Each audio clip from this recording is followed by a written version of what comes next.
أعوذ بالله السميع العليم من الشيطان الرجيم بسم الله الرحمن الرحيم الحمد لله وكفى الذي بنعمته تتم الصالحات وبفضله تتنزل البركات والخيرات نحمده سبحانه وتعالى ونشكره ونستعينه ونؤمن به ونتوكل عليه ونعوذ بالله من شرور أنفسنا ومن سيئات أعمالنا إنه من يهده الله فلا مضل له ومن يضلل فلا هادي له وأشهد أن لا إله إلا الله وحده لا شريك له له الملك وله الحمد يحيي ويميت وهو على كل شيء قدير وأشهد أن سيدنا محمدا عبد الله ورسوله أدى الأمانة وبلغ الرسالة وقوان الأمة وكشف به الغمة ونصع الأمة وجاهد في سبيل ربه وعبد ربه حتى أتاه اليقين اللهم صل وسلم وبارك عليه وعلى آله الطاهرين وعلى أصحابه المجاهدين وعلى كل من دعا بدعوته واستنى بسنته واهتدى بهديه إلى يوم لا ينفع مال ولا بنون إلا من أتى الله بقلب سليم. إخوة الإيمان، إخوة في الدين، أوصيكم ونفسي أولا بالتقوى الله. قال تعالى ميثاق القول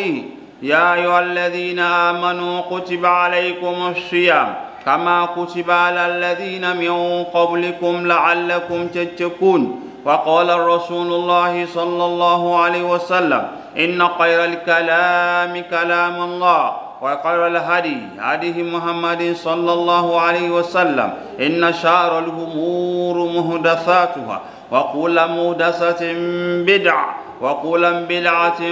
ضلالة وكل ضلالة في النار فليعوذ بالله. أتونسادي Ọlọ́run Ọba Allah subhanahu wa ta'ala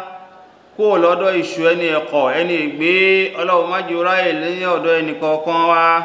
ní orúkọ Ọlọ́run Ọba aláàánú jùlọ ọba oníkẹ́. Òun la tún fi bẹ̀rẹ̀ ìfọ́síwẹ́wẹ́ àlàyé Al-Qur'anil Karim.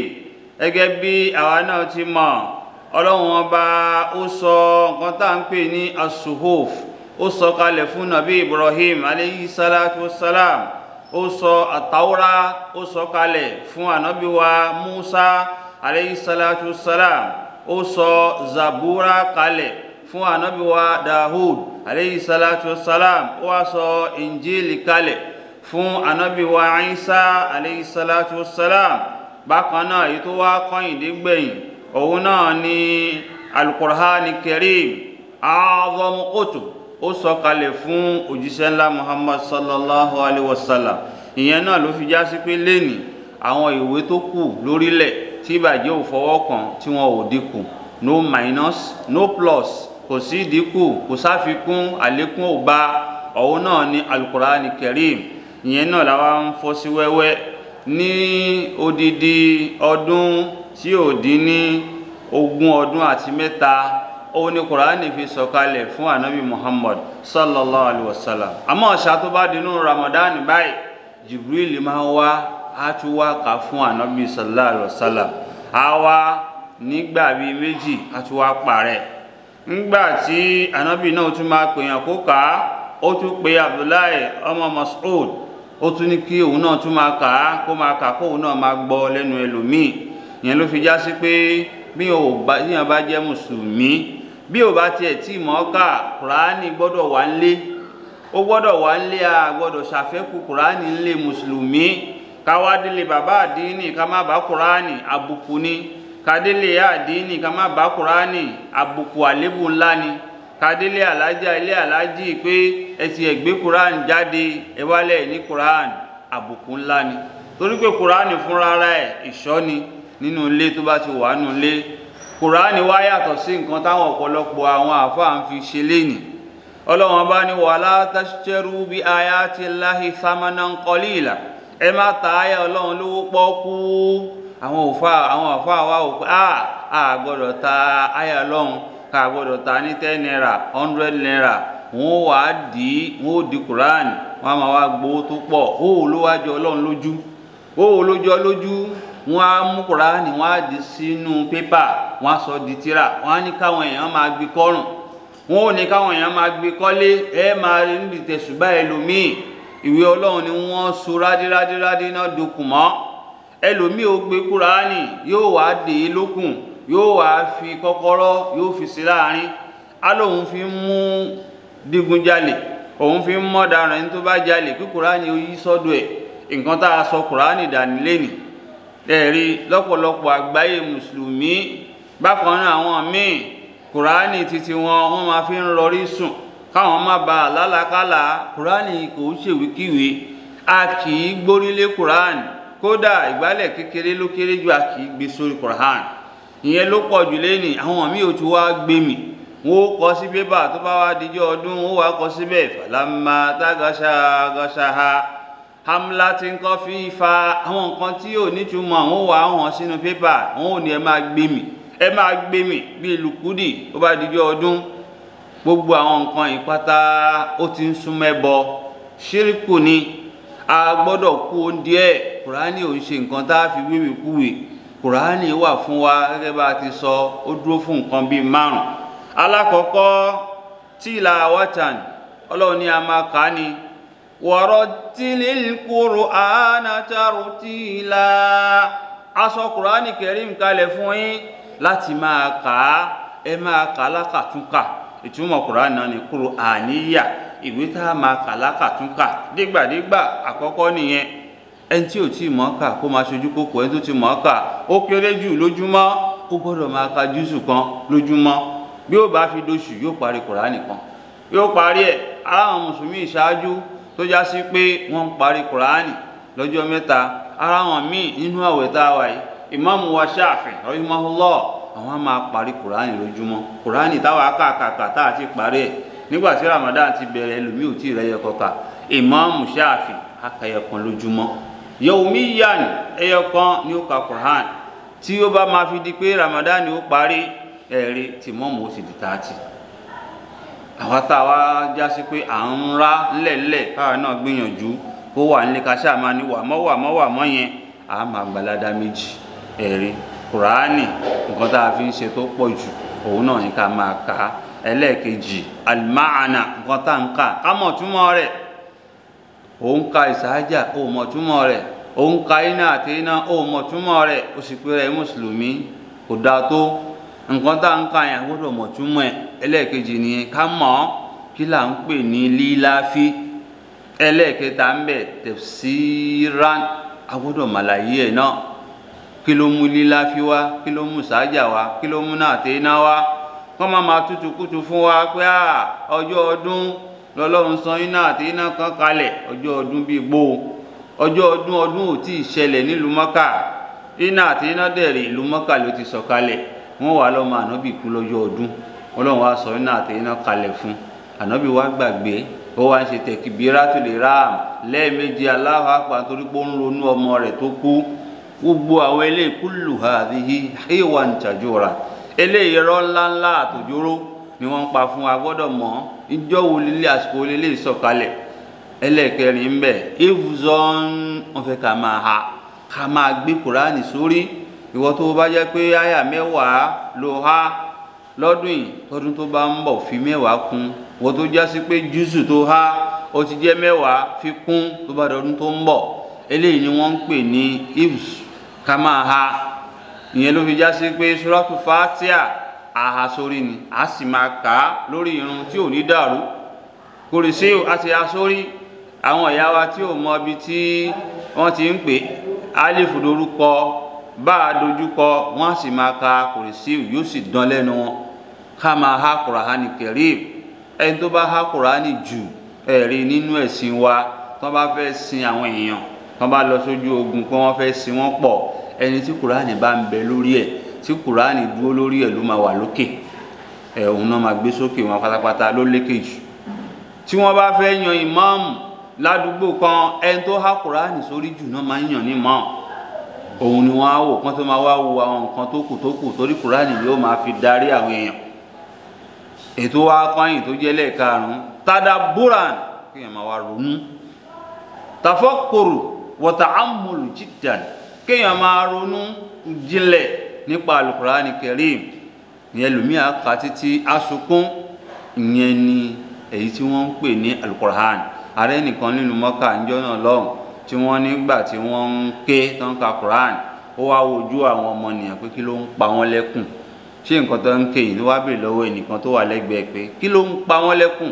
wọ́n ní nǹkan tó ń kà nínú ẹ̀ làwọn ronú sí ló ń pa wọ́n lẹ́kùn ó lóun náà fẹ́ sunkún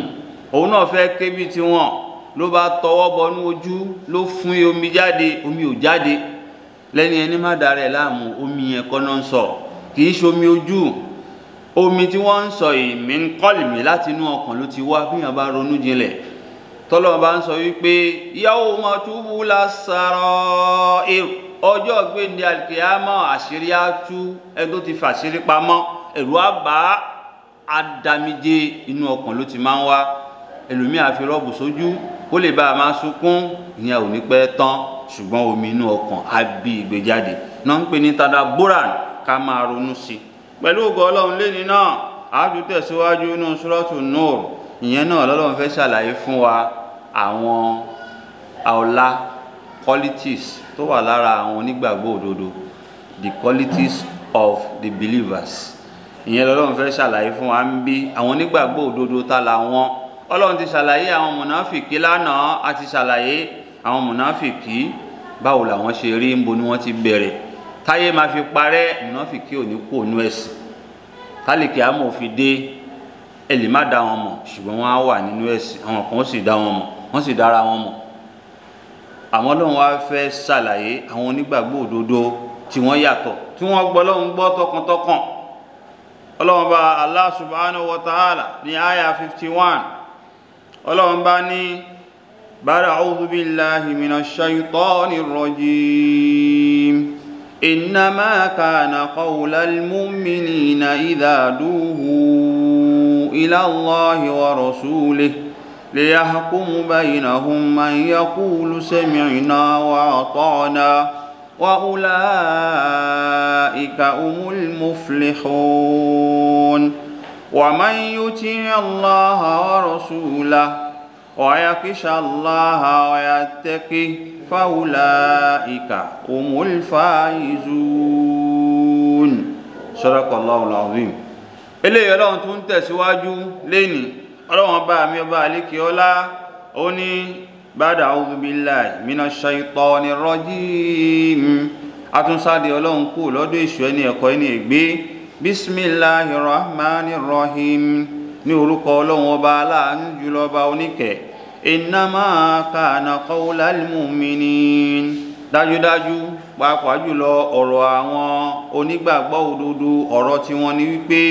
idha du'u ila Allahi wa rasuli tá a bá ti pè wọ́n lọ sọ́dọ̀ Ọlọ́run ọba wọn àtòjíṣẹ́ Ọlọ́run liyahkum baynahum an yaqulu sami'na láti ṣèdájọ́ nínú nǹkan tọ́lọ́run sọ̀kalẹ̀ fún wọn kò sí gbólóhùn tí wọ́n á máa sọ tí ìdájọ́ Ọlọ́run bá ti dé sami'na àti gbọ́ ìdájọ́ Ọlọ́run wa ata'na àwa sì tẹ̀lé àtẹ̀lé àyapa àwọn ilé wọ̀nyí wa ulaika humul muflihun wa ulaika humul muflihun àwọn ilé ni wọ́n jèrè táyé wọ́n jèrè tàlìkìyàmà wa man yuti' Allah wa rasulahu ẹnikẹ́ni nínú yín tó bá tẹ̀lé tọlọ́hun àti tòjíṣẹ́ rẹ̀ wa yakhsha Allah ó sì ń páyà Ọlọ́run wa yattaqi ó sì ń bẹ̀rù ẹ̀ fáwùláìkà humul faizun àwọn eléyìí ni wọ́n tún jèrè lọ́pọ̀lọpọ̀ èrè ń jẹ táyé àti tàlìkìyàmà eléyìí hadhihil ma'na èyí náà ni ìtumọ̀ ṣùgbọ́n Ọlọ́run bá ní àwọn wo là ń pè láwọn onígbàgbọ́ òdodo kí làwọn tá a lè rí àwọn ẹ̀ṣà tá a rí lára onígbàgbọ́ òdodo kí làwọn qualities or the attributes of the believers àkọ́kọ́ tá a bá wọnú Suratul Anfal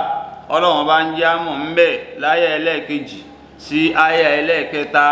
Ọlọ́run bá ń jẹ́ àmọ̀ àwọn wo là ń pè láwọn onígbàgbọ́ òdodo tá a bá ti rí wọn kí láàmì tá a fi dá wọn onígbàgbọ́ òdodo mọ̀ Ọlọ́run bá ní innamal mu'minun àwọn onígbàgbọ́ òdodo tí wọ́n gbọ́ lóhùn gbọ́ àtòjíṣẹ́ rẹ̀ alladhina idha dhukirallah nígbà tí ìrántí Ọlọ́run bá ti sọ̀kalẹ̀ sọ́dọ̀ wọn tó bá ti ń gbọ́ àyá al-Qur'an ìrántí Ọlọ́run wajilat qulubuhum ọkàn wọn á wárìrì ọkàn wọn á ṣèkì pé ọ̀rọ̀ Ọlọ́run ni wọ́n ń sọ yìí tẹ́nìkan bá fẹ́ gúnrí bóyá èṣù fẹ́ dá láàmú tó bá sọ̀rọ̀ Ọlọ́run fún lẹ́sẹ̀kẹsẹ̀ kò ní ṣe méjì á lọ síbi ọ̀rọ̀ Ọlọ́run yẹn wa iza tuliyati alayhim ayatuhu tá a bá tún wá káyà Ọlọ́run ọba fún wọn sadatuhum imana ìgbàgbọ́ wọn á lékún nínú ìgbàgbọ́ wa ala rabbihim yatawakkalun ọ̀dọ̀ Ọlọ́run ọba òun náà ni wọ́n á ṣe kíni ni wọ́n á gbára lé wọ́n ní táyà Ọlọ́run bá ti sọ̀kalẹ̀ sí wọn ọkàn wọn wá rí wọ́n ní njọ́ tí ò sánàbí mọ́láyé sallallahu alaihi wasallam lọ́jọ́ tó kú táwọn èèyàn ń pariwo pé àwọn míì ti yapa pé ànábì ti kú èsì ti tán ànábì ti kú ìsìláàmù ti tán àwọn míì ti ẹgbà yí pé ilé ayé parí njọ́ náà lọ́hùn àyà kan wá ń bẹ inú Al-Qur'ani Karim tọ́pọ̀lọpọ̀ òrántí Abubakar ló wá lọ kà jáde fún wọn bí àwọn onígbàgbọ́ òdodo ṣe gbọ́ àyà yẹn báyìí ọkàn wọn wá rírì nígbà táwọn Kùrẹ́ṣì tó ya lọ́tọ̀ àwọn Ansọ́rì àwọn náà ya lọ́tọ̀ Abubakar wá ní ẹ wá ń bí òyìn ọmọnìyàn ẹ wá ń bí ayuha nas ẹ̀yin ọmọdé ènìyàn in kana Muhammadan abahukum aw in kana Muhammadan ilahukum allazi ta'budun tó bá já sí pé ànábì Muhammad Ọlọ́run bá yín tẹ́ ń sìn fa innahu qadimat ànábì ti lọ báyìí ó ti kú o wa in kana alladhi ilahukum fi sama ṣùgbọ́n àṣà tó bá já sí pé Ọlọ́run ti ń bẹ ní sánmọ̀ lẹ́yìn jọ́sìn fún fa ilahukum lam yamut la yamutu abadan Ọlọ́run bá tó wà ní sánmọ̀ yẹn kì í kú kò sì ní kú láéláé wa ma Muhammadun illa rasulun qad khalat min qabli rusul Quran chapter 3 ayah 144 ó ní ànábì ò jẹ́ kíní kan ó wá gẹ́gẹ́ bí àwọn ànábì tó wá gẹ́gẹ́ bí Adam Ibrahim Nuh Musa Isa alayhi salatu wassalam ajma'in gbogbo wọn ṣe wá tí wọ́n lọ Ọlọ́run náà wá ó sì ti padà ànábì Ọlọ́run nìkan ni kì í ṣe Ọlọ́run kì í ṣe ọmọ Ọlọ́run kò sí ẹbí Ọlọ́run ó ti wá ó sì padà wọ́n ní láti gbọ́ náà Ọlọ́run ọkàn bá lọ ń wọ àyà yẹn pé ṣé àyà yìí ṣẹ̀ṣẹ̀ sọ̀kalẹ̀ ni àbó ti wà ń bẹ̀ tẹ́lẹ̀ wajilat qulubuhum ọkàn wọn wá rírì kò dàbí àwa tèní ẹnìkan bá ń jẹ owó èlé tán bá ní Ọlọ́run bá máa ní owó èlé ò dáa tán bá wá kó ti àyà fún a ní ayé ta wà yìí àyà yìí ò lè ṣiṣẹ́ ọkàn ní wá rírì tán bá ń sọ fẹ́ lómi wípé irọ́ ló máa ń pa yẹn a gbọ́dọ̀ fi irọ́ sí bísínẹ́sì tá à ń ṣe yìí káà tó róúnjẹ jẹ irọ́ díẹ̀ gbọ́dọ̀ wà ń bẹ̀ tán wá ń kó ti àyà fún pé la'natullahi alal kadhibi Ọlọ́run bá ṣẹ́bi lé wọn ó ń béèyàn bá parọ́ nísìn kò ní jẹun ó wá irọ́ wá gbalẹ̀ tán bá káyà fún wa ẹni tó ń ṣiṣẹ́ ọwọ́ ó gbọ́dọ̀ fi rọ́kun ẹni tó ń tajà ó gbọ́dọ̀ fi rọ́kun á tún ní wàláì iye báyìí lára ẹjọ́ mẹ́ta lálọ́rẹ́ ìdíyẹ nítòsí ń bí ní mọ́là yẹn sọ pé gaskiya wàláì ọ́fíìsà táwájọ lọ pólísì ni ó ní nǹkan tó ń kórìíra jù lọ́dọ̀ àwọn haúsá àti nǹkan máa sáré pé wàláì ó wá sọ fún pé wà ìkọlé wàláì ó ní ìwọ fúnra rẹ̀ ó mọ̀ pé oye tó fẹ́ ta ọjà yìí kò ń ṣe iye tó fẹ́ ta kì í ṣe iye tó rà nìyẹn kò rí bẹ́ẹ̀ rí dọ́bù ló máa jẹ́ haúsá yẹn ní bẹ́ẹ̀ yes because we are in Lagos we are in Nigeria why kí ló dé tá a fi múrọ́ mọ́ iṣẹ́ ajé àmú àwọn eléyìí tẹ bá kó tí àyà fún wọn kò ní wọnú ọkàn wọn torí pa àti kàlánà á fi qulubihim marad ọkàn ti ń bẹ àbí àìsàn ti ń bẹ nínú ọkàn wọn ọgbẹ́ ti wà ń bẹ wọn ò lè gbọ́ mọ́ wọn ní ṣùgbọ́n àwọn onígbàgbọ́ òdodo tó bá fẹ́ parọ́ tẹ bá ti kó tí àyà táyà bá ti sọ̀kalẹ̀ sí wọn lọ́kàn lẹ́sẹ̀kẹsẹ̀ wọn á gúnrí wọn ò ní parọ́ mọ́ tó bá fẹ́ ṣe ṣìnà táyà Ọlọ́run bá ti sọ̀kalẹ̀ wọn ò ní ṣe ṣìnà mọ́ tó bá fẹ́ ṣe jàǹbá wọn ò ní ṣe jàǹbá mọ́ àwọn eléyìí wajilat qulubuhum ọkàn wọn ó wá rírì ìgbàgbọ́ ó wà lékún nínú ọkàn wọn wá gbàgbé táwọn bá máa rí jẹ yatawakkalun Ọlọ́run ní wọ́n gbára lọ́lọ́run Ọlọ́run ní fúnni lóúnjẹ báwọn bá ń ṣàárẹ̀ yatawakkalun Ọlọ́run ló fúnni lálàáfíà Ọlọ́run ní wọ́n gbára lé bóun bá ṣe ìrìn àjò yatawakkalun wọn ò ní gbára lé tíra kíkà di tíra mọ́ra àbóòka yatawakkalun wọn gbára lọ́lọ́run tawakkal ala Allah Ọlọ́run bọ̀ wá dó síbẹ̀ alladhina yuqimuna as-salah ọ̀rọ̀ pé mo nígbàgbọ́ nìkan kọ́ mo wá dá dúró Ọlọ́run bá ní àwọn tí wọ́n ń kírun wọ́n á máa kírun wọ́n á máa gbérun dúró wa mimma razaqnahum yunfikun nínú nǹkan tọ́lọ́run bá fún wọn wọ́n á tún máa ná wọ́n á máa yan sàká wọ́n á máa ṣe sọ́dákọ̀ ńbẹ̀ wọn ò ní kàn sọ pé Ọlọ́run ṣáà ló fún àwa náà la ní gbogbo eléyìí pátápátá nínú ẹ̀sìn wa wọ́n bá ń sọ̀rọ̀ àkókò tá a wà yìí àkókò lockdown àsìkò táwọn tó yẹ káwọn olówó wa máa yan sàká kọ́ máa fi bọ́ àwọn tálákà kọ́ yẹ kọ́ máa ṣe sàdákà láti ẹlòmíà ní mi ò wọ́n sàká àkókò tá a wà yìí slaver ẹni tó wẹ̀ bá ti wọ 123,000 òun náà ti qualify láti yan sàká a kàn divide by 40 ayọ̀ 3,000 plus ó ti yọ sàká nìyẹn ẹni tó bá jẹ́ olówó tó fẹ́ lo gold tó wẹ̀ bá ti wọ 1,110,000 naira owó ẹ̀ ti wọ sàká a divided by 40 a máa yọ bí 27,000 naira lórí ẹ̀ lọ́dún ó ti tán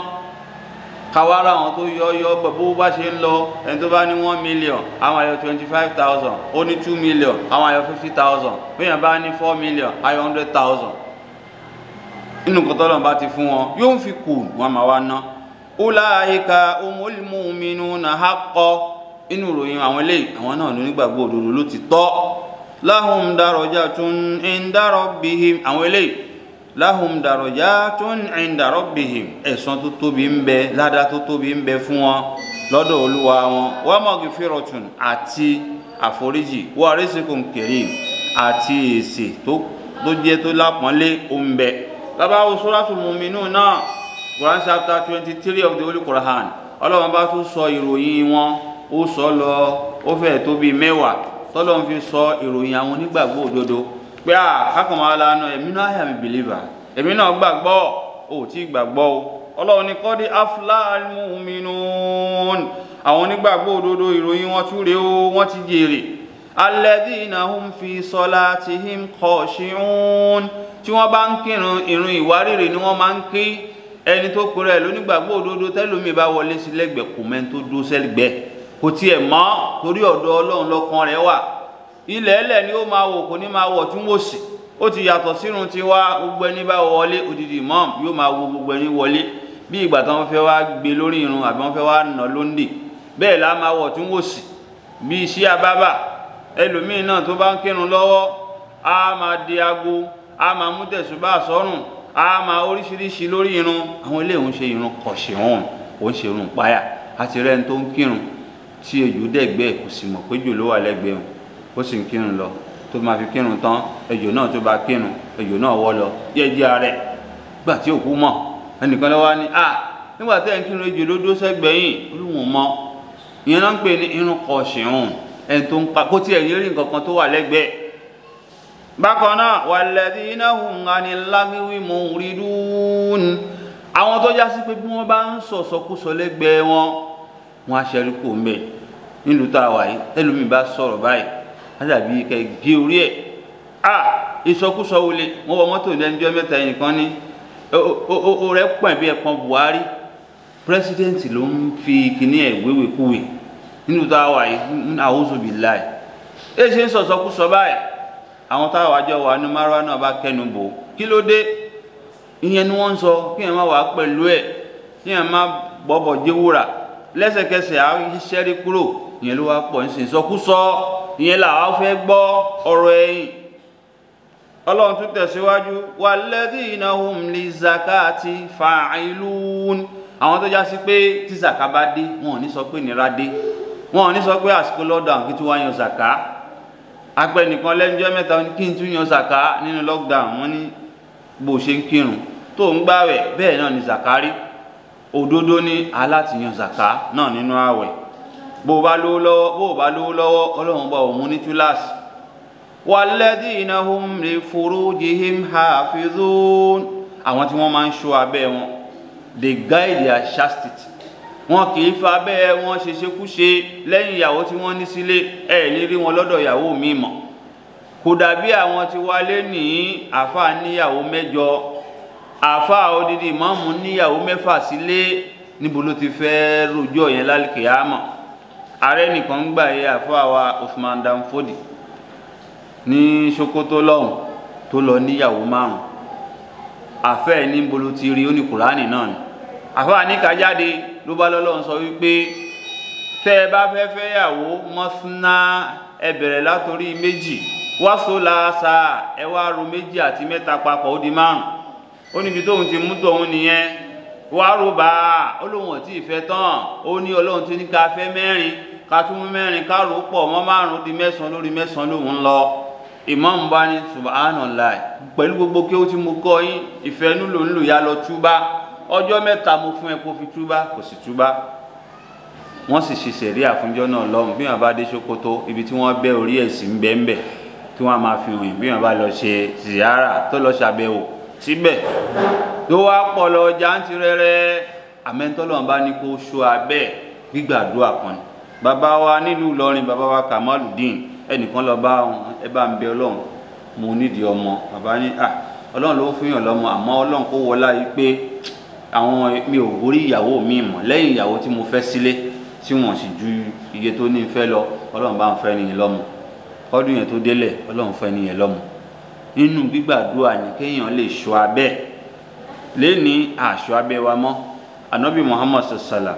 ó ní mo garanti yín ní nǹkan méjì u'idukumul janna tẹ́ ẹ bá ti lè ṣọ́ nǹkan méjì mo garanti yín lálùjánnà ẹ wà àlùjánnà máa bá iná ṣàfàtà nǹkan tí ń bẹ láàrin ètè méjì ẹnu àwọn ẹ̀ṣọ́ àwọn yín tẹ́ bá ti lè ṣọ́ tẹ́ ẹ fi sọsọkúsọ bákan náà nǹkan tó ń bẹ láàrin ìtàn yín méjèèjì tẹ́ ẹ bá lè ṣọ́ tẹ́ ẹ fi ṣeṣekúṣe mo garanti yín lálùjánnà nínú àwọn ìròyìn àwọn ọmọ mùmìnì nìyẹn àwọn onígbàgbọ́ òdodo illa alladhina azwajihim àyàfà àwọn ìyàwó wọn náà máa súnmọ́ aw ma malakati ayman àtàwọn tápọ̀ tí wọ́n kápá ìyẹn láyé àtijọ́ kò sí mọ́ lẹ́nu àwọn kan gbà pé ẹrú ò sí mọ́ àwọn kan wá lọ́mọ ọ̀dọ̀ òun máa túbọ̀ ọmọ ọ̀dọ̀ lò pọ̀ àwọn eléyìí ìmáṣe alukurani ìmáṣe gbọ́ nìyẹn fa innahum ghayru malumi àwọn eléyìí wọn kì í ṣe ní ebú Ọlọ́run dúró síbi wà mọ́ níbi tó gọ́ wàrọ̀ hadali ẹni tó bá wà nǹkan mi lẹ́yìn eléyìí fáwùláìkà umul adùn àwọn eléyìí ẹni tó kọjá àlà olùkọjá ẹnu àlà Ọlọ́run tún wá tẹ̀síwájú ìròyìn wọn lẹ́lẹ́kẹsàn walladhina hum li amanatihim wa'dihim ra'un àwọn tí wọ́n bá fi àmánà sí lọ́dọ̀ nǹkan gbàmú dání tán ní jàǹbá tán ní kówó òlu lọ owó community owó ilé ìjọsìn tán ní kó lọ ẹ̀ bá ń bẹ̀ àwọn eléyìí ni àwọn onígbàgbọ́ òdodo ebi lè máa pa wọn nínáwó yẹn walladhina hum ala salatihim yuhafizun àti àwọn tí wọ́n ń ṣọ́ àsìkò òun tán bá ti kírun kan tán wọ́n máa ṣàsìkò òun wọn ò ní já àwọn tó ń dàrún pọ̀ hàlàhàlàhàlà wọn á dà pọ̀ àwọn tó ń ṣọ́ wọn zuri lákòókò ẹ̀ asiri mọ́gúrúbù lákòókò ẹ̀ ìṣá ṣubúì àwọn eléyìí ló nígbàgbọ́ òdodo tá a bá ti sínú àwọn eléyìí ò bá kéémì tí ń tinú kéwú ò sí nínú àwọn onígbàgbọ́ òdodo ó bá ti ṣọ́ àwọn nǹkan yìí tó bá ti sínú àwọn tọ́lọ́run ká yìí ó bá àgbà pòfẹ́sọ̀ nínú kéwú ò ní ṣe onígbà ó bá jẹ́ aládàá ó bá jẹ́ bàbá àdínì ó bá jẹ́ mọ́ọ̀mù tó bá ti ṣọ́ abẹ́ tó yan ṣàká gbogbo àwọn kan tá a kà kalẹ̀ eléyìí ni Ọlọ́run bá mi àlékè ọlá tó tún fẹ́ ṣàlàyé fún wa lẹ́yìn lórí ìròyìn àwọn onígbàgbọ́ òdodo pẹ̀lú ògo Ọlọ́run àá tún máa tẹ̀síwájú tó bá di ní ọ̀la àbí Ọlọ́run ọba tó ní ká torí tèmi ṣe tọ̀la Ọlọ́run jọ̀ọ́ má gbóhùn lẹ́nu wa má gbétí wa má gbà ìran wa ìgbọ́ràn wa Ọlọ́run jẹ́ kí ó bá wa kalẹ̀ la hawla wala quwwata illa billahil aliyyil azim subhanallah wa bihamdihi subhanallahil azim Allahumma inna nas'aluka bi kulli ismin huwa lak sammayta bihi nafsak aw anzaltahu fi kitabik aw 'allamtahu ahadan min khalqik aw sazzalta bihi fi ilmin ghaibi 'indak subhana rabbika rabbil 'izzati amma yasifun wassalamun 'alal mursalin walhamdulillahi rabbil alamin.